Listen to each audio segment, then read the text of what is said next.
Pinupuri ka namin, O Diyos, Ama, Anak, at Espiritu Santo. Salamat, Ama, na ibinigay mo sa amin si Jesus na iyong anak, na namatay para sa aming kasalanan, iyong muling binuhay, iniakyat at iniluklok sa iyong kanan sa langit. Salamat na ibinigay mo sa amin ang iyong banal na Espiritu at sa pamamagitan niya ay ibinuhos mo ang iyong pag-ibig sa aming puso.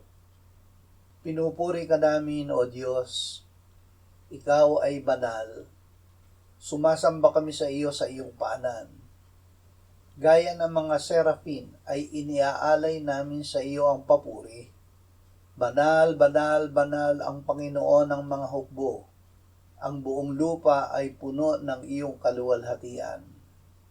Banal, banal, banal ang aming Panginoong Diyos na makapangyarihan sa lahat.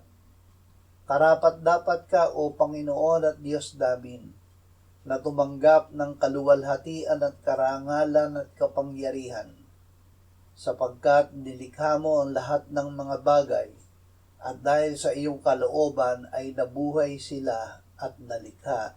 Amen.